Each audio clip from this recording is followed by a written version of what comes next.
Assalamualaikum warahmatullahi wabarakatuh. Alhamdulillahi rabbil alamin. Assalatu wassalamu ala asyrafil anbiya'i wal mursalin Sayyidina Muhammadin wa ala alihi wa sahbihi wa man tabi'ahum bi ihsanin ila yaumiddin. Asyhadu an la ilaha illallah wahdahu la syarikalah wa asyhadu anna Muhammadan abduhu wa rasuluh. Allahumma arinal haqqa haqqa warzuqna ittiba'ah wa arinal batila batila warzuqna jatinabah. Ya Rabbana ighfir yassir iftah wahdina qarrib wa alif bainana ya Rabbana. Allahumma arhamna bil Qur'an wa 'allimna ta'wil wa faqihna fid din warzuqna fahman wa amalan wa maghfiratan wa ridhan wa thawaban wa jannatan wa ru'yatan. Wa qala Rasulullah sallallahu alaihi wa ala alihi wa sahbihi wa sallam, man aradallahu bihi khairan yufaqihu fid din, nawaitu ta'alluma wa ta'lim wa ijtinabal ma'asi fardhan lillahi ta'ala. A'udzu bikalimatillahi tammati min syarri ma khalaq. Bismillahirrahmanirrahim. Bismillahirrahmanirrahim. Bismillahirrahmanirrahim. Bismillahirrahmanirrahim. Bismillahirrahmanirrahim. Bismillahirrahmanirrahim. Bismillahirrahmanirrahim. Subhanaka la ilma lana illa ma 'allamtana innaka antal alimul hakim. Al-Fatihah. Bismillahirrahmanirrahim. Alhamdulillahi rabbil alamin. Arrahmanirrahim. Maliki yaumiddin. Iyyaka na'budu wa iyyaka nasta'in. Ihdinas siratal mustaqim. Siratal ladzina an'amta 'alaihim ghairil maghdubi 'alaihim waladdallin. Amin. Bismillah. Hasyiyahnya, ab'adus sholati, ab'adnya sholat. As-sholatu tatakawanu min arkanin wa ab'adin wa sunnanin. Sholat itu tersusun dari rukun-rukun, ab'ad dan sunnah-sunnah. Wal arkanu bimathabatil bina, maka rukun itu dia seperti bangunan. Wal ab'adu aqwa minas sunan, dan ab'ad itu di dalam contoh bangunan itu lebih kuat daripada sunnah-sunnah. Ka'annaha ba'dun minas sholati, seolah-olah ab'ad itu adalah bagian daripada sholat. Wa tasihus sholatu biduniha, dan sahlah sholat itu tanpa ab'ad. Wa tujbaru bisujudis sahwi, dan bisa ditambal apa ab'ad itu bisujud disahwi dengan sujud sahwi. Pamathalan lau syabbahna sholata biqasrin fal jidran was suquf wa ma la yastaqimul bina'u illa bih fahuwa minal arkan. Maka jika kita itu mentamsil sholat dengan istana atau dengan bangunan, dengan rumah, maka dinding-dinding itu, kemudian atap-atap itu, dan perkara-perkara yang mana bangunan tidak akan bisa tegak tanpanya, maka itu adalah rukun. Wan nawafidhu wal abwabu nushabbihuha bil ab'ad. Sedangkan jendela-jendela, pintu itu kita sibihkan dengan ab'ad. Wa baqiyatul muhassinati qatqala fahiya kasunan.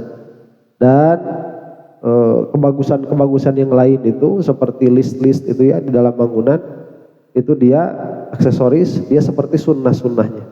Wa ba'dul fuqaha'i ambaro bi sunani sholati badalan min ab'adi sholati wa bihayyati badalin minas sunan minhum Abu Syuja'. Sebagian fuqaha menyebutkan sunan sholat itu sebagai ganti dari ab'adus sholah, dan hayat sebagai ganti dari sunnah. Jadi ada yang menyebutkan rukun, kemudian ab'ad, kemudian hayat. Nah, wal awwalu min ab'adis sholah, yang pertama dari ab'ad sholat itu apa? Al-qunutu, adalah kunut. Wa qiyamuhu, dan berdiri saat kunut. Ini belum ya? Belum kan ya kemarin ya? Wa minal ghoribi annal qunuta waradat fihi ahaditsu katsiratun. Dan termasuk keanehan, ya ada keanehan di dalam menghadapi kunut ini. Karena para mujtahid berbeda pendapat mengenai hukum kunut di dalam sholat. Padahal hadisnya banyak. Maka disebutkan di sini annal qunuta waradat fihi ahaditsu katsiratun. Kunut ini banyak sekali hadis yang menyebutkan Rasulullah kunut.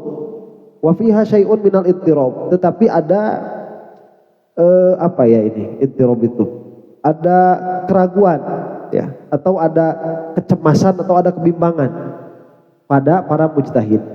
Wa fihi khilafatun bainal a'immati, dan di dalam kunut itu terdapat perbedaan pendapat di antara para imam. Minhum man qala yusannu fi jami'i sholawat. Di antara para imam ada yang mengatakan bahwa kunut itu disunnahkan di dalam setiap sholat. Jadi setiap sholat sunnah. Wa minhum man qala yusannu fi subhi wa zuhri wal isya. Ada yang mengatakan disunnahkan pada sholat subuh, sholat zuhur, dan sholat isya. Waqtalafu aidon hal yusannu al-jahru fihi aw la yusannu. Kemudian diikhtilafkan lagi, apakah disunnahkan membacanya secara jahar atau tidak disunnahkan membacanya secara jahar. Wa hal huwa qabla ruku'i aw ba'dahu, dan apakah kunut itu sebelum ruku' atau setelah ruku'. Nah, ini ikhtilafnya banyak. Jadi setelah di sini sepakat, nanti di sana berbeda. Di sini sepakat, di sana berbeda lagi begitu. Ya, jadi khilaf di dalam kunut ini banyak sekali terjadi. Nah, wal mu'tamadu 'inda Syafi'iyyati, dan yang mu'tamad di dalam madhab Syafi'iyah annahu yusannu fi sholatis subhi, bahwa kunut itu disunnahkan di dalam sholat subuh. Wa fi witrin nisfil akhiri min ramadhana ba'da ruku', dan di dalam witir setengah terakhir dari bulan Ramadan ba'da ruku'i, setelah ruku'. Jadi di dalam sholat tapi setengah terakhir, jadi tanggal 15 ke sana. Ya, itu disunahkan di dalam witirnya saja. Ba'da ruku', yang mana tempat kunutnya itu setelah ruku'. Kalau Maliki itu sebelum ruku'. Malikiyah itu kunutnya sebelum ruku'. Ya, jadi sebelum ruku' kunut. Udah kunut baru ruku'. Kalau kita kan ruku' dulu. Habis ruku' kunut, habis itu sujud. Ya, kalau langsung salam itu nggak sah. Ya itu. Malik itu sebelum. Nah, ya habis surah, ya, atau habis Fatihah ya. Habis surah 2 rakaat kan biasanya kalau subuh ya. Kalau subuh 2 rakaat. Nah, kalau yang lain itu nggak tahu di mana nih, apa di terakhir biasanya itu. Jadi kalau sholat zuhur itu di rakaat terakhir, berarti setelah Fatihah. Nah, wa fi witrin nisfil akhir min Ramadan ba'da ruku' mustadillina bi ahaditsa minha al hadisul ati. Yang mana Syafi'iyah itu berdalil dengan hadis tentang kunut. Ini akan disebutkan hadisnya. Qissatu ashabi bi'ri ma'unah. An Anas radhiyallahu anhu qala inna nabiyya sallallahu alaihi wa ala alihi washabihi wasallam qanata syahran yad'u 'ala alladzina qatalul al-qurra. Ini dari Anas radhiyallahu taala anhu. Beliau berkata bahwa Nabi Muhammad sallallahu alaihi wasallam beliau itu kunut selama 1 bulan penuh. Yang mana beliau itu melaknat orang-orang yang membunuh penghafal Al-Qur'an. Jadi di dalam kunutnya itu melaknat, ya. Nah, kalau dalam bahasa Arab itu kalau ada bahasa yad'u li berarti itu berdoa baik. Jika yad'u alaih berarti dia berdoa buruk, dalam pengertian melaknat. Nah, yang mana Rasulullah Shallallahu Alaihi Wasallam ini selama 1 bulan penuh beliau itu melaknat orang-orang yang membunuh para penghafal Al-Quran. Nanti ada kisahnya ini. Jadi Rasulullah itu mengirimkan delegasi orang-orang menghafal Al-Quran buat mengajar. Nah, si kabilah ini dia itu menipu. Tolong berikan orang-orang terbaik supaya kami bisa mempelajari Al-Quran. Tatkala diutus sama Rasul malah dibunuh. Oh, ini kan sakit hati kan Rasulullah ini, udah dikasih orang-orang terbaik buat belajar malah dibunuh. Maka sama Rasulullah itu dilaknat selama 1 bulan penuh itu. Wahum ahlu ro'il wa dakwan wal qoroh wa asiyah. Ini nama-nama tempatnya ya, saya nggak bisa bacanya itu. Talabu min Rasulillahi sallallahu alaihi wa alihi wasallam ay yursila ma'ahum man yu'allimuhum. Yang mana mereka itu mencari dari Rasulullah sallallahu alaihi wasallam supaya beliau itu mengutus beserta mereka orang-orang yang bisa mengajar mereka. Fa arsala sab'ina minal qurra. Maka Rasulullah sallallahu alaihi wasallam mengutus 70 orang yang hafal Al-Qur'an, yang paling bagus bacaannya. Al-Qurra illa bi'ri ma'unah, menuju kepada bi'ru ma'unah. Fatasoyahu alaihi wa ghadaru bihi wa qataluhum. Maka mereka itu malah menipu mereka dan membunuh mereka. Fasyaqqa dzalika ala Rasulillah sallallahu alaihi wasallam, dan kejadian itu sangat sakit terasa bagi Rasulullah sallallahu alaihi wasallam. fakana yad'u alaihim wa yal'anuhum fis sholawati kulliha muddata syahrin. Maka Rasulullah itu melaknat mereka di dalam sholat beliau selama sebulan penuh.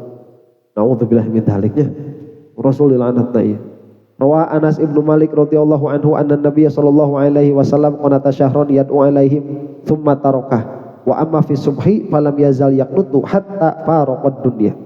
Nah, ini ada riwayat juga dari siapa? Dari Sidna Anas bin Malik radhiyallahu taala anhu. Beliau itu berkata bahwa Nabi Muhammad sallallahu alaihi wasallam beliau itu berkunut selama 1 bulan penuh, yang mana di dalam kunutnya itu beliau melaknat kepada orang-orang yang membunuh Qurra tadi. Kemudian beliau meninggalkannya, meninggalkan kunut selama sebulan penuh itu. Wa amma fi subhi, adapun di dalam salat subuh, falam yazal yaqnutu hatta faraqad dunya. Tetapi di dalam salat subuh beliau itu tidak henti-henti berkunut. Jadi di dalam salat subuhnya saja beliau terus kunut hatta faraqad dunya, sehingga beliau itu meninggalkan dunia. Nah, jadi ini Wahabi-Wahabi yang bilang kunut ini bid'ah, tolol tuh. Ya tolol keluar dari bahasa. Nah, ini hadisnya ada ya. Jadi yang namanya dalil itu kita tidak bisa milih-milih. Kalau ada ya kita tertarik. Ya, kalau ada kita tertarik. Jadi nggak bisa gini, oh ini nggak ada dalil. Bukan nggak ada dalil. Dalil itu meskipun dia lemah, dia menarik kepada kita bahwa kita itu harus menerima bahwa perbuatan itu ada. Ya, meskipun apa? Lemah. Ya. Nah, ini baru bisa ditolak jika dia bertentangan dengan dalil yang kuat. Ya, kalau misalkan nggak ada dalil sama sekali, yang adanya yang lemah, maka yang lemah ini menarik. Ya, harus dikerjakan begitu. Dalam pengertian harus diitikodi lah. Nah, jangan tolol-tolol kayak orang Wahabi. Stupid. Ya, karena itu dalil begitu. Karena itu dalil. Jadi dalil itu meskipun sedikit ya. Kalau misalkan kita mau ke rumah ya, mau masuk rumah. Kemudian tiba-tiba pintu itu sudah terbuka. Nah, sudah terbuka itu kita mau tahu apa di dalamnya itu ada orang atau tidak ada orang. Nah, itu tidak ada dalil memang, nggak ada ciri-ciri ya, memang nggak ada jejak kaki ya. Kemudian nggak ada suara orang begitu. Tapi di dalam rumah itu suara musik nyala. Apakah adanya suara musik menunjukkan kepada adanya orang? Enggak. Suara musik itu nunjukin adanya speaker, bukan kepada adanya orang. Itu meskipun lemah kita hati-hati begitu. Itu menarik, kita harus punya kesimpulan di dalam rumah itu ada orang. Ya kalau enggak tolol kamu kayak Wahabi itu. Tolol dari wae. 3. Itu.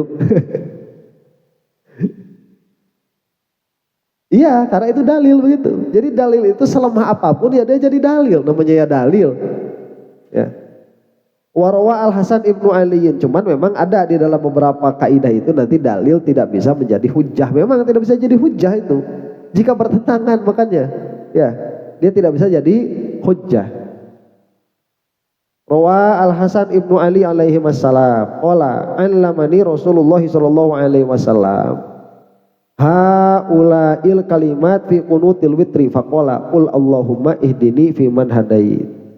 Nah, ini di dalam hadis yang diriwayatkan oleh Al-Hasan bin Ali alaihi wassalam. Rasulullah sallallahu alaihi wasallam mengajarkan kepadaku. Ini dari Sidna Hasan bahwa Nabi Muhammad sallallahu alaihi wasallam mengajarkanku kata-kata ini untuk dikerjakan di dalam qunut witir. Berarti ada kan? Apa kata-katanya? Allahumma hdini fi man hadait. Nah, itu terus sampai akhir. Wastadallu bi amali sayyidina Umar haitsu kana yaqnutu fi subhi bi mahdorin minas sahabati wa ghairihim. Dan Syafi'iyah pun berdalil dengan perbuatan Sayyidina Umar tatkala beliau itu qunut di dalam salat subuh bi mahdorin minas sahabati, tatkala para sahabat hadir di situ dan selain sahabat hadir di situ. Wa bi amali sayyidina Ali alaihi salam haitsu kana yad'u fil qunuti ala a'da'i. Dan berdalil pula dengan perbuatan Sidna Ali ala Nabi alaihi salam haitsu kana yad'u fil qunuti ala a'da'i. Tatkala beliau itu melaknat musuh-musuhnya di dalam salat. Siapa itu? Sidna Ali. Ya. Nah, Ustaz, katanya perbuatan sahabat tidak bisa dijadikan dalil. Nah, maksud tidak bisa dijadikan dalil itu ya kalau bertentangan, makanya itu. Ya, malah nanti kalau di dalam usul fikihnya ada perbuatan sahabat itu bukan dalil sama sekali, kecuali begitu. Kecuali jika mereka itu mengatakan misalkan qala li Rasulullah begitu. Ya, dan lain sebagainya. Wal qailuna la yusannu qunutu fi subhi qalu kana Rasulullah sallallahu alaihi wasallam yad'u ala nafarin min Quraisyin minhum Abu Sufyan fanazala qauluhu ta'ala laisa laka minal amri syai'un fasakata. Dan yang berkata bahwa salat kunut itu tidak disunahkan di dalam subuh, di dalam salat subuh mereka berkata, mereka pun punya dalil. Karena Rasulullah sallallahu alaihi wasallam, bahwa Rasulullah sallallahu alaihi wasallam beliau itu yad'u ala nafarin min Quraisyin. Beliau itu melaknat sebagian kelompok dari orang Quraisy, minhum Abu Sufyan, di antaranya Abu Sufyan. Panazala qauluhu ta'ala, maka turunlah ayat dari Allah Subhanahu wa taala, laisa laka minal amri syai'un. Ya, engkau itu tidak bisa berbuat seperti itu. Fasakata, maka Rasulullah diam. Melaknat Abu Sufyan. Abu Sufyan mau jadi Islam kan? Abu Sufyan mau jadi Islam. Jangan itu, Nabi jangan melaknat. Jadi nanti ya ada perkara itu yang Rasulullah itu tatkala melaknat didiamkan oleh Allah. Ada yang tidak. Jadi ya ditegurlah begitu oleh Allah Subhanahu wa taala. Tapi tidak menunjukkan Rasulullah itu salah. Wal ghoribu anna ba'd tabi'ina qalu al-qunutu bid'atun. Nah, yang aneh sebagian tabi'in itu ada yang mengatakan qunut itu bid'ah. Ada tuh tabi'in mengatakan qunut itu bid'ah. Al-yushiru ilal haditsil marwi an Nabi Malikin qala qultu li abi innaka qad shallaita khalfa Rasulullah sallallahu alaihi wasallam wa Abi Bakrin wa Umar wa Utsman wa Ali huna bil Kufah nahwan min 50 sinin akanu yaqnutun qala ai hadza haditsun qala ayya bunayya muhdas Jadi ini siapa nih? Ini ada yang mengatakan bid'ah itu kepada hadis yang diriwayatkan dari Abu Malik. Ya, dari Abu Malik. Abu Malik berkata, aku berkata kepada bapakku yaitu Malik, Bapak, innaka qad sholaita khalfa Rasulillah. Engkau kan sudah sholat di belakangnya Rasulullah sallallahu alaihi wasallam, di belakang Abu Bakar pernah sholat, di belakang Umar pernah sholat, di belakang Utsman pernah sholat, di belakang Ali pernah sholat di Kufah di sini. Kira-kira selama 5 tahun, apakah mereka itu kunut? Beliau menjawab, ayya bunayya muhdas. Tidak, itu bid'ah. Ada yang mengatakan itu bid'ah. Wala at-Tirmidzi hadza haditsun hasanun sahihun. Ini adalah hadis yang hasan dan sahih. Wal amalu alaihi inda aktsari ahli ilmi dzakaruhu Ibnu Qudamah. Ini disebutkan oleh Ibnu Qudamah. Wa fi adillati madhhabina ma yu'ariduhu kama afadahu syaikhuna. Tapi madhab kita punya dalil yang bertentangan dengan hal itu, begitu. Nah, ini kan perkataan siapa? Tabi'in, ya. Nah, sebagian, bukan sahabat itu. Kemudian mana tadi? Terus kunut itu apa? Wal kunutu huwa mastamala ala du'ain wa thana'in. Kunut itu adalah perbuatan yang mencakup di dalamnya itu ada doa dan ada pujian. Wa afdaluhu marwiya anil Hasan ibni Aliin alaihi wasallam bi sighatihil ma'rufati wal masyhurati. Dan sighat kunut yang paling afdol itu adalah yang diriwayatkan dari Hasan bin Ali alaihi wasallam dengan sighat yang ma'ruf dan masyhur. Allahumma hdini fi man hadait wa afini fi man afait ila akhirih. Nah, itu yang paling afdol yang dibacakan di dalam kunut. Akhrajahu Abu Dawud wa Tirmidzi wa qala haditsun hasanun wa la na'rifu 'an Nabi sallallahu alaihi wasallam fil qunuti syai'an ahsan min hadza. Dan kita itu tidak punya dalil yang lebih bagus daripada dalil ini dari Rasulullah sallallahu alaihi wasallam. Wa amma qunutu sayyidina Umar, Allahumma inna nasta'inuka wa nastahdika wa nastaghfiruka ila akhirih, dzakarahu fil muhadzab. Ada pula doa kunut yang diajarkan atau yang dibacakan oleh Sayyidina Umar, disebutkan di dalam kitab Al-Muhadzab. Mana Allahumma inna nasta'inuka wa nastahdika wa nastaghfiruka ila akhirih. Saya nggak hafal itu baca. Nu aya ge jarang dilaksanakeun. Lamun qada, lamun qadaan nu aya ge Nu masyhur. Boleh, boleh. Wa hal yusannu masul wajhi ba'dal qunuti fihi khilafun. Apakah setelah kunut itu disunnahkan untuk mengusap wajah atau tidak? Nah, di situ ada khilaf. Minhum man yaqulu yamsahu biwajhi atau ya yamsahu biwajhi. Ada ulama yang mengatakan disunnahkan untuk mengusap wajah. Biqaulin Nabi sallallahu alaihi wasallam idza da'auta fad'u bi butuni kafaika wa la tad'u bi zuhurihima. Fa idza faragta famsah bihima wajhaka. Dalilnya apa? Dalilnya hadis secara umum, yaitu dari Nabi Muhammad sallallahu alaihi wasallam. Jadi bukan di dalam kunut, tapi hadis mengenai doa secara umum. Sedangkan kunut di dalamnya doa.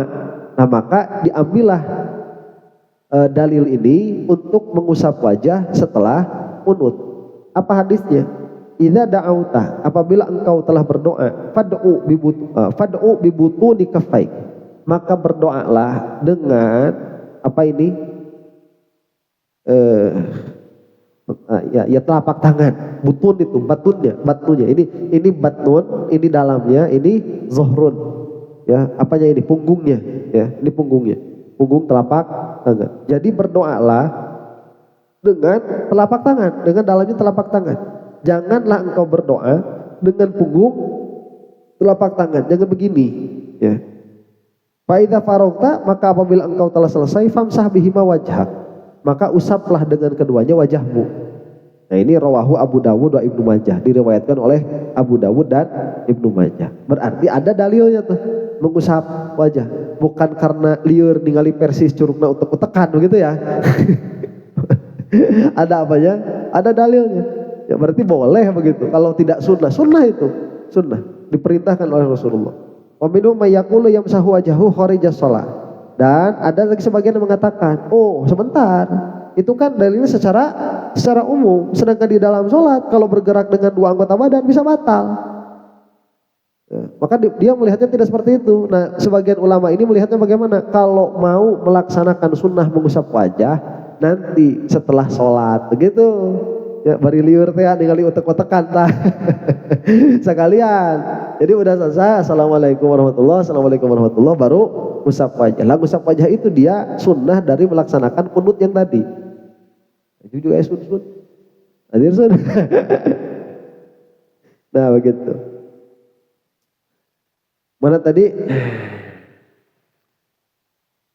Wala tad'u bi zuhurihim. Nah, yamsahu wajahu kharija shalah. Wa qalu inna Rasulullah sallallahu alaihi wasallam masaha wajhahu ba'da du'ai illa fi thalathati mawadi'a ma'rufatin. Dan mereka itu berkata, siapa para ulama itu, bahwa Rasulullah sallallahu alaihi wasallam tidaklah beliau itu mengusap wajahnya setelah berdoa kecuali di dalam 3 tempat saja yang diketahui. Kapan itu? Fi Badrin, pada perang Badar, wa fil Khandaqi, dan di dalam perang Khandaq, wa nasitul mawdi'a tsalitsa. Yang ketiga saya lupa di mana gitu. 3 diketahui, yang 1 Badar, yang kedua Khandaq, yang ketiga saya nggak tahu di mana begitu. Itu habis usap apa? Usap wajah. Fa ba'dul ulama'i yaquluna la yusannu masul wajhi bil yadaini ba'da du'a. Sebagian ulama lagi mengatakan bahwa tidak disunnahkan, bukan tidak boleh, tidak disunnahkan mengusap wajah dengan kedua tangan setelah berdoa. Amma raf'ul yadain fa masnun. Adapun mengangkat kedua tangan itu mah disunahkan. Lakin qalla bal yadain asna al-qunuti 'inda qoulihi wa qina syarra ma qadai. Akan tetapi apabila di dalam qunut sampai kepada berlindung dari keburukan, maka dia membalikkan kedua telapak tangannya. Ya, 'inda qoulihi wa qina syarra ma qadai. Wa qina syarra ma qadai dibalikkan. Hadhil mas'alatu takallamu fiha katsiran. Masalah ini banyak sekali diperdebatkan oleh para ulama. Ulama membahas bab ini secara mendalam begitu. Fasyauli wal halbi qala biqalbil yadain. Maka Asyauli dan Al-Halbi mereka berdua berkata bahwa tangan ini dibalikan. Wal gharibu anna minal ulama man qala tabtulu sholatu biqalbil yadain. Tapi ada ulama yang mengatakan kalau kamu di dalam sholat itu berdoa dibalikan apanya? Tangannya, itu sholatnya batal. Ada yang mengatakan seperti itu. Li'annaha harakatun ghairu matlubatin fi sholati. Karena itu adalah gerak yang tidak diperintahkan di dalam sholat. Enggak ada tuntunannya dari sananya. Wa kullu harakatin ghairu matlubatin tubtilu sholata, dan semua gerak yang tidak diperintahkan di dalam sholat maka itu membatalkan sholat. Wa huwa hukmun ghairu wajihin, tapi hukum ini tidak wajih. Maksudnya tidak wajih, tidak bisa dijadikan pegangan. Bahkan 3 kali, mutamat Syafi'iyah itu 3 kali. Kalau membalikan ke telapak tangan kan nggak sampai 3 kali, kecuali kalau gini. Nah itu 3 kali udah, itu udah. Sambil gerak-gerak kayak kepalanya gitu, nah itu baru apa? Batal. Kalau cuma kebalikan gini nggak batal. 3 kali kok mau tamat itu. Ini berapa kali? 2 kali. Makanya itu pendapat yang tidak wajib. Tidak wajib itu tidak bisa dijadikan pegangan. Li'anna sholata la tabtul illa bi thalathi harakatin mutawaliyatin. Karena yang namanya sholat itu dia tidak batal kecuali dengan 3 gerak yang berturut-turut. Wa fi bughyatil mustarsyidin naqala al-khatib an fatawi ar-ramli annahu la yusannu qalbul kafaini fil qunuti 'inda qawlihi wa qina syarra ma qadait. Malah di dalam kitab Bughyatul Mustarsyidin al-khatib itu beliau menukil dari fatwa ar-ramli, dari fatwanya ar-ramli. Ar-ramli itu yang sezaman sama Imam Nawawi bukan tuh? Bukan ya, sama Ibnu Hajar al-Haytami ya. Yang sama Ar-Ramli, yang sama Syekh Nawawi itu, yang sama Imam Nawawi itu siapa? Ar-Ramli apa Ar-Rafi'i? Ar-Rafi'i ya kalau nggak salah ya. Itu Ar-Rafi'i. Ar-Ramli itu yang sama Ibnu Hajar al-Haytami. Nah itu mengambil dari fatwa Ar-Ramli, annahu la yusannu qalbul kafaini fil qunuti 'inda qawlihi wa qina syarra ma qadait. Tidak disunahkan untuk kembalikan kedua telapak tangan. Lo tatkala membaca wa qina syarra ma qadait. Tereh teuing teh ya? Tereh? Hah? Sikapnya tereh tamat. Tereh tamat ya. Asbabul khilafi bainal ulama'i fil qunut. Sebab khilaf, kenapa sampai ada khilaf pada ulama mengenai apa? Qunut ini. Wa qad hadatsat ikhtilafatun katsiratun bainal ulama'i fil qunuti wa hadithuhum muttaribatun. Wa hadza kulluhu yahdutsu fi katsirin minal ahkami wa ma'rufun. Nah, telah terjadi khilaf yang sangat banyak di antara para ulama mengenai kunut ini, dan hadis-hadisnya itu muttaribah. Dia ada nau'un minal ittirab. Jadi kenapa khilaf? Ya karena hadisnya ini agak-agak bermasalah begitu. Dilihat dari peninjauan ilmu hadis. Wa hadza kulluhu yahdutsu fi katsirin minal ahkami wa ma'rufun. Dan kejadian seperti ini bukan hanya dari satu masalah saja, bukan dari satu hukum saja, tapi banyak sekali hukum nanti yang kejadiannya seperti ini. Dia diperdebatkan oleh para ulama karena asal dari dalilnya dia bermasalah. Nah, jangan dibuang karena dalilnya ada. Ya, ini tololnya Wahabi. Patnya. Oh 5. Ini Wahabi itu begonya di sini. Asal dia itu asal ngelihat, oh ini lemah buang, ini lemah buang. Enggak boleh. Lemah itu masih ada dalilnya. Ya. Malahan kalau ulama kita itu bukan hadis pun dijadikan dalil. Seperti apa? Ya ijma' misalkan. Ya. Karena dalil itu kan banyak, kias misalkan. Kalau itu nggak dipakai mau gimana? Ya, makanya kita itu punya usul fikih. Si Wahabi nggak punya usul fikih. Tanya usul fikih mereka apa? Ya. Coba tanya sama kita, sama si Wahaboy itu. Aslul amri apa? Kemudian aslun nahyi apa? Apakah itu melazimkan kepada tikror atau tidak? Apakah itu melazimkan kepada faur atau tidak? Tanya si Wahaboy, nggak bakalan ngerti mereka itu. Ya. Kalaupun ngerti nggak dipakai, meleguk Pak. Kalaupun ngerti nggak dipakai. Kalaupun dipakai salah.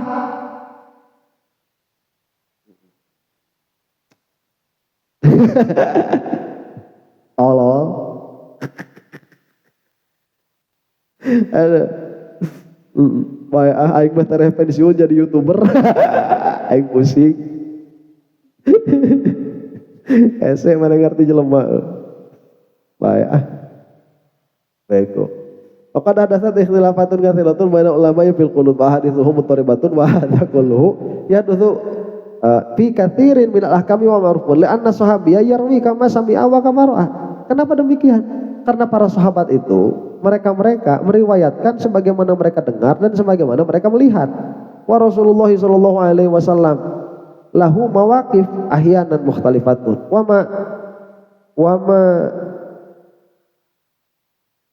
ma kullu ma sami'ahu sahabiyyun yasma'uhu al-akhar wa ba'dul ahadits khudisha fihi. Nah, begini, sahabat itu kan meriwayatkan sebagaimana mereka lihat dan sebagaimana mereka dengar. Sahabat yang ini melihat Rasulullah begini diriwayatkan begitu. Sahabat yang ini mendengar Rasulullah berkata seperti ini diriwayatkan begitu. Itu sahabat tuh. Sedangkan Rasulullah SAW itu perbuatannya tidak satu template, nggak begini tuh begitu terus, enggak. Rasulullah itu berbuat sebagaimana keadaannya begini maka perbuatannya begini, keadaannya begitu ya perbuatannya begitu, tidak sama semua begitu. Nah, kadang-kadang ahyanan mukhtalifah, kadang-kadang memang Rasulullah pun berbeda satu perbuatan dengan perbuatan yang lain. Di dalam keadaan ini sholatnya pakai kunut, dalam keadaan ini nggak pakai kunut. Ya, jadi tadi kalau misalkan ada Anas bilang itu pernah sholat selama 5 tahun di belakang Rasulullah SAW, kemudian di belakang Abu Bakar, di belakang Utsman, di belakang Umar, ya kemudian beliau itu lihat saya tidak pernah melihat kunut itu bid'ah. Itu apakah menunjukkan beliau itu, apakah menunjukkan kunut itu bid'ah atau menunjukkan beliau itu nggak istiqomah sholat berjamaahnya? Iya kan, dia kan nggak tahu juga, buah-buah gini subuh nama kodok, ya kita juga nggak tahu juga. Ya, kalau memang misalkan ada hadis, coba ini ada hadis, ada dalil Rasulullah itu tidak pernah meninggalkan sholat subuh sampai beliau wafat. Coba sampai beliau wafat tidak pernah meninggalkan, berarti selama dia sholat subuh Rasulullah kunut. Lah hadis yang ini nyebut itu bid'ah. Ya mungkin. Atau subuhnya kan di situ lah gitu. Ya karena kita nggak tahu, makanya kenapa Syafi'iyah itu tetap dengan pendirian kunut itu sunnah di dalam sholat subuh. Begitu, karena itu lebih kuat. Ya indah Syafi'iyah. Nah, karena perbuatannya Rasulullah itu pun berbeda. Justru malah kadang seperti bertentangan. Ya, kan kalau ada dan tidak ada itu bertentangan kan? Yang ini ada panjang, yang ini tidak ada panjang, yang ini ada kunut, yang ini tidak ada kunut, itu bertentangan kan? Secara makna. Ya cuman ya nggak apa-apa, karena itu bukan apa? Karena itu bukan bukan ijtima'un naqidhain, tidak. Ya ahyanan berarti menunjukkan tidak wajib. Ya. Cuman nggak pernah diriwayatkan Rasulullah itu tidak sholat zuhur, nggak pernah diriwayatkan seperti itu. Ya. Berarti menunjukkan itu wajib, dan kalaupun Rasul nanti tidak sholat zuhur, berarti sholat zuhur itu sunnah begitu. Karena patokan kita mah Rasulullah nih, kalau Rasulullah ninggalin berarti itu tidak wajib. Nah, wa ba'dul ahadits khudi syafiha, dan tatkala sudah diriwayatkan nanti sampai kepada kita kadang-kadang ada masalah di dalam rantai periwayatannya ini. Ya, ini riwayatnya bermasalah, ini riwayatnya udah mah beda-beda perbuatan Rasul teh, para sahabat menukilnya beda-beda, udah sampai periwayatnya keadaan dirinya beda-beda. Jadi khilaf para ulama itu karena melihat dalilnya seperti itu. Wala syakka anna ashabas syafi'i darasu wa haqqaqu hadhil aqwal. Dan tidak ada keraguan lagi, ashabus syafi'i itu mereka mempelajari dan mereka meneliti perkataan-perkataan ini. Fahumul a'immatu, maka mereka itu a'immah, imam-imam di dalam madhab. Wa qalu yakfil imam syafi'i fakhran anna min atba'ihi akbaru a'immatil hadis. Berkata para ulama fikih itu, cukuplah kebanggaan bagi Imam Syafi'i. Apa? Anna min atba'ihi akbaru a'immatil hadis. Ada imam-imam muhaddisin yang menganut madhab Imam Asy-Syafi'i. Siapa saja itu? Wahuma al-Imamun Nawawi. Di antaranya Imam Nawawi. Beliau itu imam hadis, tapi madhabnya madhab Syafi'i. Imamun min a'immatil hadis. Beliau itu salah satu imam dari imam ahli hadis. Wa huwa hujjatun, dan beliau itu adalah hujjah. Kalau kita mau tahu Imam Nawawi, Imam Syafi'i kedudukannya bagaimana? Nggak usah ribut, kamu tahu Imam Nawawi nggak? Tahu. Itu pengikutnya Imam Syafi'i, begitu. Nah, si Wahabi tolol. Siapa pengikutnya? Albani, Utsaimin, Bin Bas, nggak ada harganya itu. Ya cetek-cetek, siapa mereka itu? Bin Bas itu siapa kalau disandingkan sama Al-Imam An-Nawawi itu? Nggak ada harganya. Ya, karomahnya nggak kedengeran. Ya, kitab-kitabnya pun buluk-buluk. Gak jelas metodologinya, ya. Gak jelas metodologinya itu. Si Bin Bas itu gak jelas. Albani itu Kang Jam, apa itu? Ya, ya emang ikut Wahab itu orang-orang tolol, orang-orang bego itu, gak punya usul, gak ngerti agama. Makanya yang ikut-ikutnya juga orang-orang tolol juga, orang-orang bego juga. Yang ikut-ikutnya itu, ya, gak ngerti hukum. Tuh siapa? Wahaboy sama Wahagel. Fahumullah imam wa qalu yakfil Imam Syafi'i fakhron. Tuh, walahu syarhu muslimin, dan beliau itu mempunyai syarah Muslim.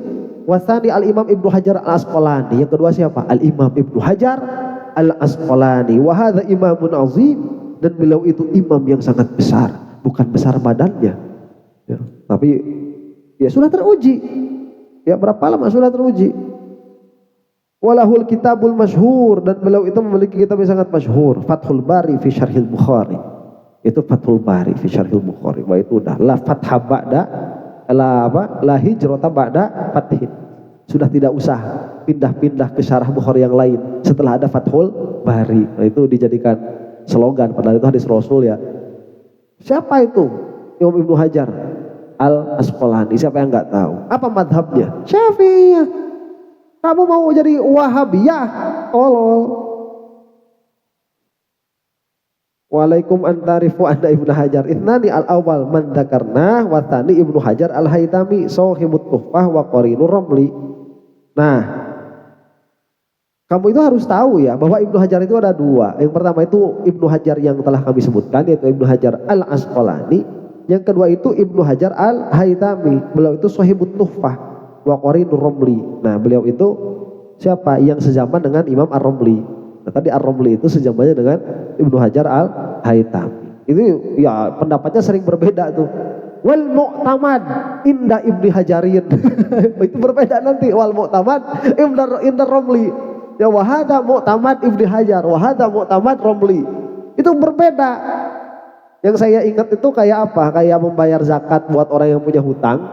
Orang yang punya hutang itu wajib bayar zakat apa enggak? Nanti mu'tamadnya ini wajib, mu'tamadnya ini enggak wajib.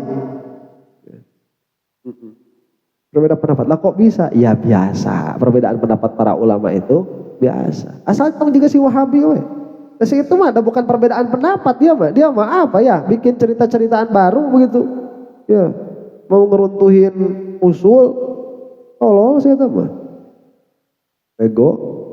Hadanil imam mana? Wa qarana baina wa yuqaddimanil aqwa 'alal qawi. Hadanil imamani haqqaqa adilat syafi'iyah. Nah, kedua imam ini yaitu Ibnu Hajar al-Haytami dan Ibnu Hajar al-Haytami dan Imam Ar-Ramli. Keduanya ini mentahqiq dalil-dalil Syafi'iyah. Wa gharbilal ahadits, dan mereka itu menyaring hadis-hadisnya. Wa qarana bainahuma, dan menyatukan di antara keduanya. Jadi sebelum zamannya Ibnu Hajar al-Haytami dan sebelum zamannya siapa Imam Ar-Ramli, itu kan sudah banyak akwal, sudah banyak perkataan-perkataan. Nah ini perkataannya dikumpulkan lagi oleh mereka berdua itu. Ini tapi masing-masing. Ya. Yang namanya ulama itu dulu nggak kerja kelompok, nggak ada ulama kerja kelompok. Kalau ulama kok kerja kelompok kayak majelis tarjih di Muhammadiyah itu kerja kelompok, ngapain itu? Nggak ada. Ya, ini pendapat itu satu orang, di satu orang ini gimana pendapatnya? Coba lihat dulu mana ada kitab-kitab itu hasil kerja kelompok, kitab fikih, nggak ada. Ya, karena apa ya? Yang gini, derajat di dalam ilmu itu tidak seperti mengangkat batu. Batu itu beratnya misalkan 1 ton, itu diangkat sama 1 orang gak keangkat. Kamu kumpulin 100 orang itu keangkat. Kamu kumpulin 200 orang itu lebih ringan. Tapi kalau masalah kalkulus yang bisa diselesaikan oleh profesor, itu kamu ngumpulin anak TK 1 juta orang, itu tetap gak bisa. Ya. Jadi masalah agama itu gak bisa kerja kelompok. Kamu ahlinya bukan untuk berpikir. Kalau ahlinya ya pikirkan. Kalau bukan, jangan manggil-manggil orang buat kerja kelompok. Berarti kamu masih anak TK. Kumpul anak TK tidak menjadikan kamu cerdas.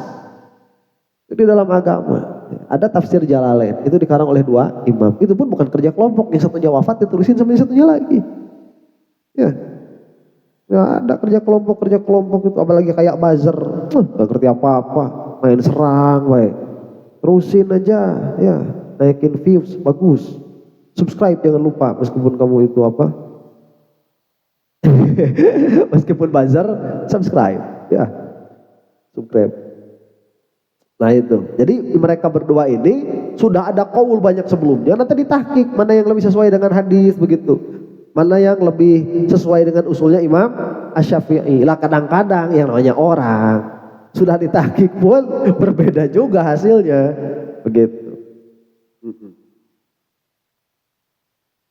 Mana? Jadi kerjaannya gini ya. Kalau imam mujtahid mutlak, mereka itu melihat kemana? Melihat Quran, melihat hadis itu mereka. Mujtahid mutlak yang 4 ini, ya, Hanafi, Imam Malik, Imam Syafi'i, Imam Ahmad bin Hanbal. Itu melihatnya itu Quran, hadis. Nanti langsung keluar hukum. Nah, nanti ada yang bertanya, mereka itu langsung lihat Quran, hadis. Nah, para imam madhab, mereka itu tidak melihat kepada Quran dan hadis, tapi mereka itu melihat kepada akwal sebelumnya dan melihat kepada usulnya imam masing-masing. Nah, karena terdapat perbedaan pendapat seperti ini, kemudian perbedaan pendapat seperti ini dilihat istidlalnya. Ini bagaimana kok bisa sampai punya kesimpulan seperti ini?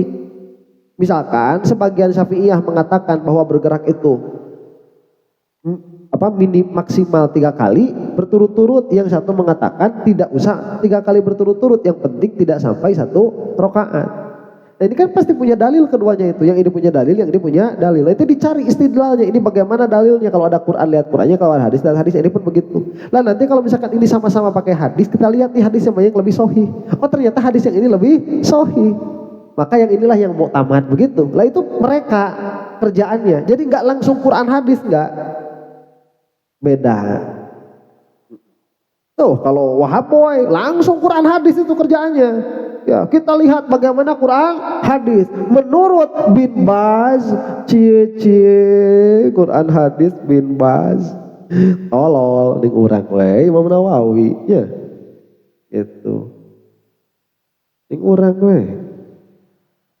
Ala dhaif ila akhiri ma hunaka. Keprokola tuh.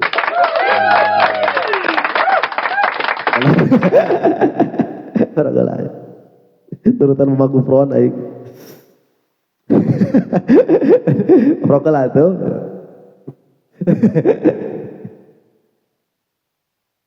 Ayo sembal meni jalan playing mah gaji teh. Ketika batur tuh ya jika ajengan panggung, sok menajengan panggung gaji kieu. Ya ajengan panggung, teh kagak cekik. Waalaikumsalam, apa tadi? Mana tadi? Luka. Adil Imam Yaqub adil atas Syafi'i. Wa qarbalal ahaditha wa qarana bainaha wa yuqaddimanil aqwa 'alal qawi wal qawi 'alad dhaif. Maka mereka itu mengedepankan mana yang lebih kuat daripada yang kuat. Ini pendapat kuat tapi ini lebih kuat, maka yang lebih kuat dikedepankan. Dan mereka itu mengedepankan mana yang kuat atas yang lemah. Oh ini lemah, ini kuat, maka mengedepankan yang kuat. Ila akhiri mahunaka. Nah kalau kita mah nggak tahu, kira-kira pokoknya udah ini kuat, ini lemah, udah aja bodoh kan begitu. Ya, ini makanya ada istilah azhar, ada istilah asoh. Kalau asoh muqabilnya sohih. Kita itu punya istilah-istilah kayak gitu. Ini sudah dalam begitu. Wahaboy nggak punya. Coba tanya itu mereka. Kamu itu kalau bisa baca kitab itu ya, itu nanti lihat kitab fikihnya Wahaboy. Ya, sama kitab fikihnya kita Syafi'iyah, itu udah kelihatan jauh sekali levelnya itu. Ini levelnya udah jauh sekali. Makanya kalau levelnya udah tinggi, yang tinggi ini nggak bisa ngikutin kecuali orang yang cerdas-cerdas juga. Makanya kalian ini hebat-hebat mengikuti Imam Syafi'i, soalnya nggak tahu imam yang lain. Ya, itu bagus-bagus itu. Ya. Teman-teman, soalnya orang-orang yang cerdas itu hanya bisa diikuti oleh orang yang cerdas lagi. Nah orang yang tolol diikuti sama yang tolol lagi. Ya, makanya orang-orang Wahabi itu coba lihat orang-orang tolol itu jenggotnya aja panjang-panjang. Coba cek nahwu shorof, gak bakal bisa. Ya, karena mereka itu bisanya yaitu jenggot panjang. Tolol. Oh, Ustaz kan itu sunnah, siapa bilang gak sunnah? Sunnah, cuman gampang itu sunnahnya, tinggal jangan beli silet.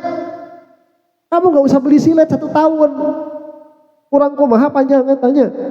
Gak usah beli silet udah. Tuh, kayak minta sama Pak Haji silet. Dong. Gitu. Itu gampang sekali. Terus sekarang memahami Quran, memahami hadis dengan uslub Arabiyah 1400 tahun yang lalu, itu bukan sunnah itu. Itu udah sunnah, paling sunnah itu. Ngejarnya susah.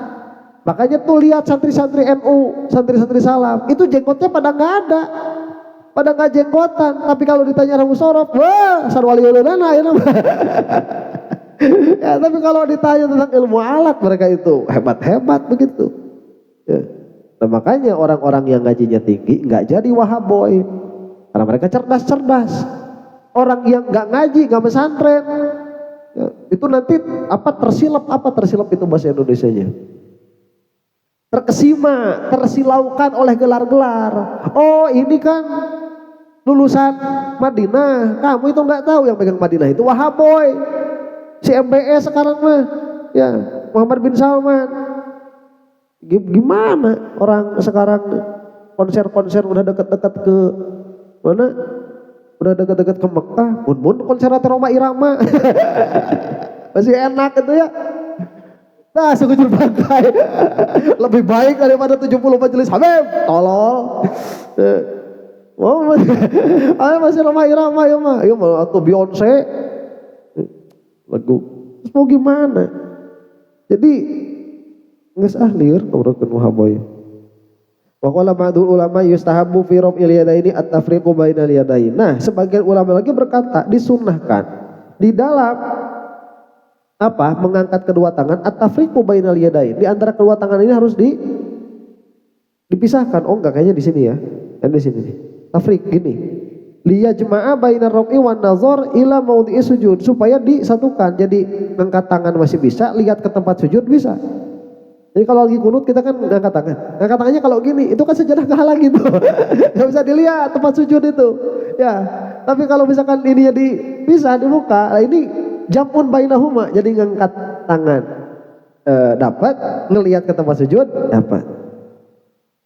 Ada yang mengatakan itu dipisahkan. Ada yang mengatakan lagi disatukan, ya. Karena nanti kalau misalkan dapatnya buruluk kan gak kalau dapat doanya nanti buruluk dari atas gimana tuh? Waduh itu kan doa buruluk. Faqala ba'dul ulama fal qunutu wa qiyamuhu min ab'adi shalah, maka kembali ke laptop ya. Kunut dan berdirinya itu dia bagian dari ab'adus shalah.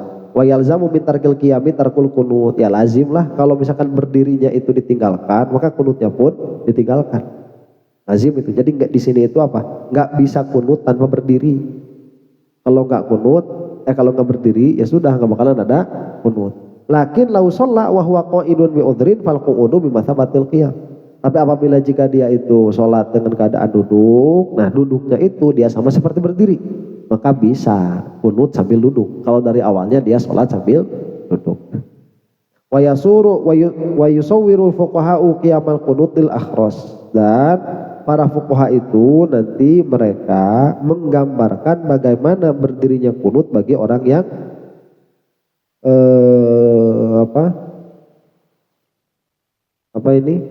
nggak bisa bicara. Fa innahu yusannu lahul qiyam. Ya itu kan gimana kalau yang pego non pego teh bisu. Kalau yang bisu gimana kunut, kan gak bisa kunut, ya udah langsung ngapain itu berdiri juga percuma. Kata fuqaha begini, enggak, ya udah berdiri, ikut berdiri aja, ya berdirinya itu jadi kunut. Begitu. Karena kan kunut itu lihat secara aslan itu kan harus keluar lafaz karena dia jahar. Ya orang yang bisu itu kan nggak bisa. Nah gitu. Ya tetap aja kan kalau Fatihah ya sama kan. Ya berdiri. Mana sih? Masa orang yang bisu jadi nggak boleh kunut ya? Wah itu diskriminasi itu. Ya orang yang bisu jadi nggak boleh kunut, tetap boleh kunut. Wal musannifu adadal ab'adu wa ja'alaha 20. Dan musannif beliau itu menghitung-hitung ab'ad dan menjadikan ab'ad itu semuanya ada 20. Li'annahu far'uha wa adda sholata ala nabi fihi ba'dan, karena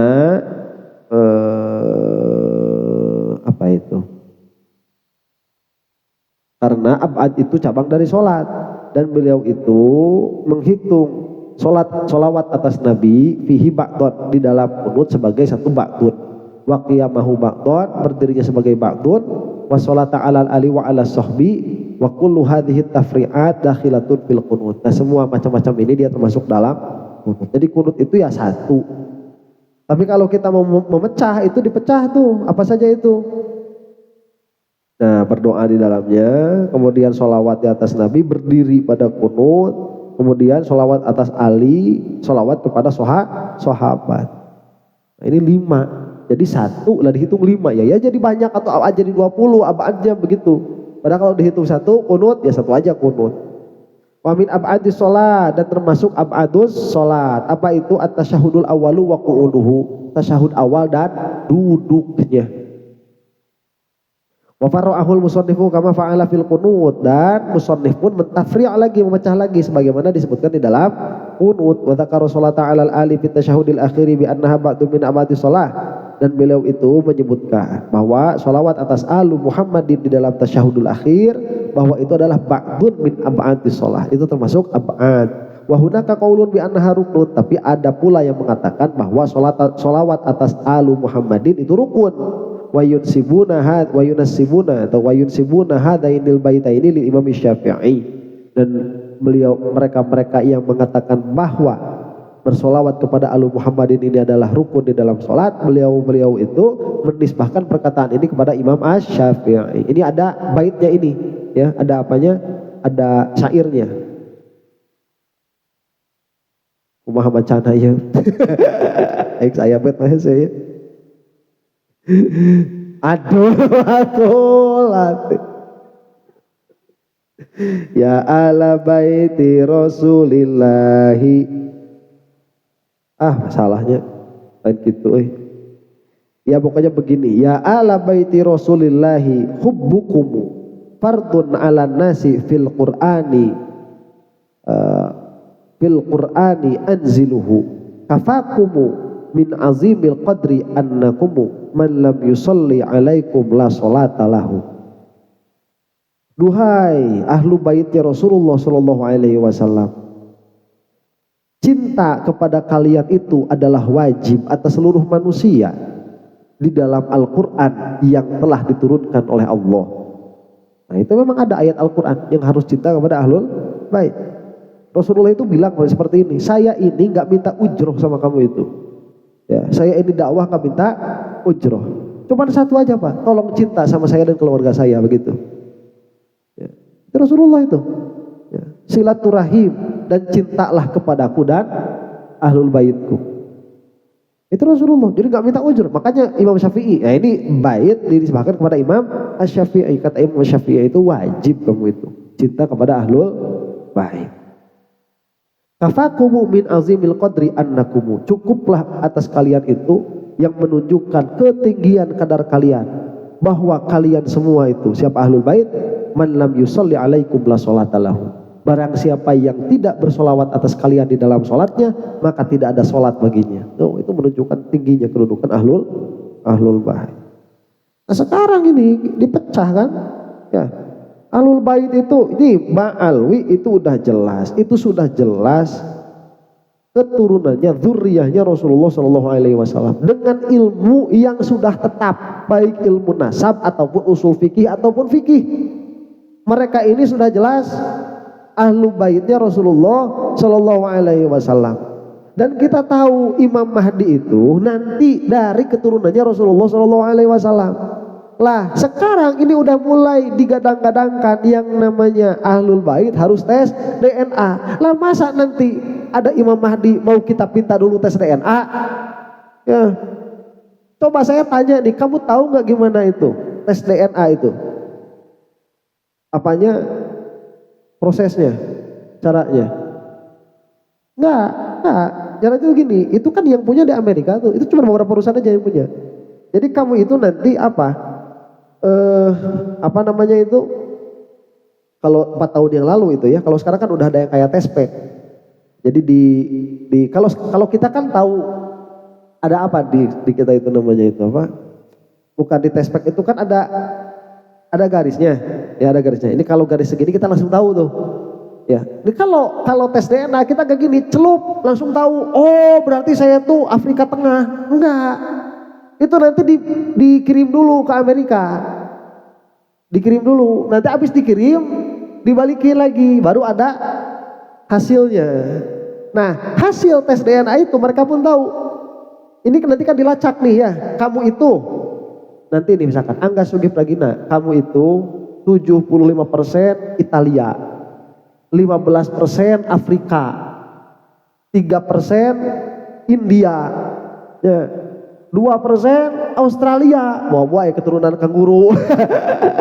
Nah nanti itu kayak gitu. Nah itu diambil dari mana? Ya dari data DNA itu. Nah, kemana pengelompokan itu? Pengelompokan itu diambil dari data orang yang hidup saat ini, yang mana penyebarannya itu udah berbeda, udah banyak. Makanya Ba'alwi ini tidak ke Arab, masuknya tuh gak ke Arab. Soalnya para Habib itu udah diusir dari Arab. Itu kuduna memikir, emang sejarahnya kayak gitu.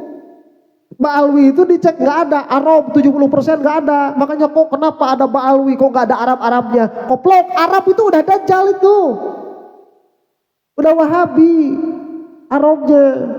Keturunan-keturunan Rasulullah udah pada pindah emang. Ya kadang ke Indonesia, ada yang ke Yaman. Nah yang dijadikan sampel buat mencocokkan ini kemananya, itu negara-negara yang ada sekarang. Emangnya dulu ada gitu negara Korea Utara?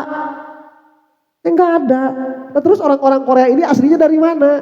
Nah, kalau misalkan kita sekarang dinisbahkan ke Korea Utara, bisa jadi kalau kata Sunda Empire mah itu teh orang Sunda. Kalau kata Sunda Empire mah, kan kalau kata Sunda Empire mah semua juga berasal dari Sunda kan? Sok tanya tuh, cuman dia ahlinya udah wafat. Sama Sunda Empire. Tuh tolol itu yang bilang-bilang harus tes DNA itu. Ya nggak bisa. Kalau untuk alat ukur masih bisa dekat tuh 1, 2, maksimal 4 itu masih bisa. Dan itu pun data-datanya kalau kita mau tahu akurasinya nggak bisa. Ya, kayak orang-orang tuh bilang kamu itu kalau mau tahu secara pasti kamu itu turunan siapa, ke atasnya kemana? Cuman satu caranya itu apa? Time travel. Kembali ke masa lalu. Kalau pengen doruri mah, atau udah nggak bisa. Lah ini udah ada ilmunya dari dulu, ilmu nasab. Emangnya Rasulullah itu nggak ngajarin ilmu nasab? Ngajarin Rasulullah itu ilmu nasab. Dan ini sudah tentu. Ba'alwi itu keturunannya Rasulullah Shallallahu Alaihi Wasallam.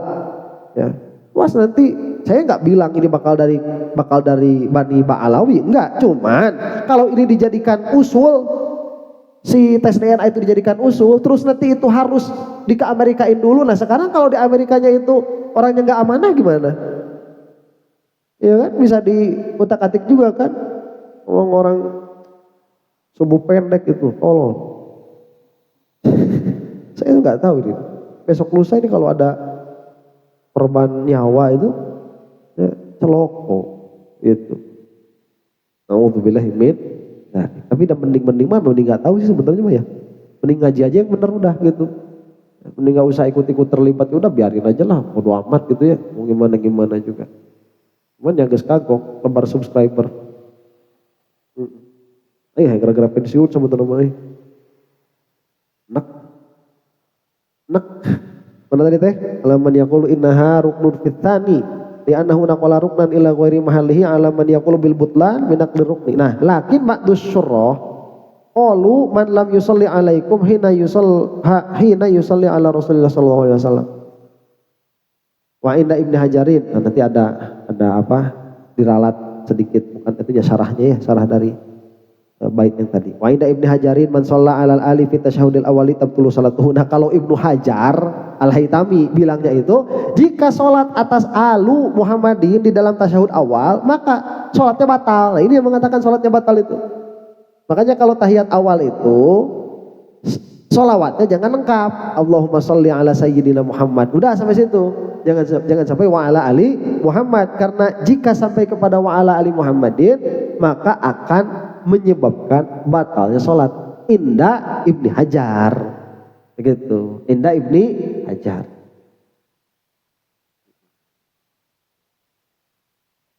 Alaman yaqulu innaha ruknun fitani. Ya. Atas kaul yang mengatakan bahwa itu adalah rukun. Jadi menurut kamu itu gimana ya? Kamu mau ngambil kaul yang mana? Kalau sholawat atas alu Muhammadin ini adalah rukun di dalam tasyahud yang kedua, dalam pengertian tasyahud akhir, berarti di dalam tasyahud awal jangan dibaca.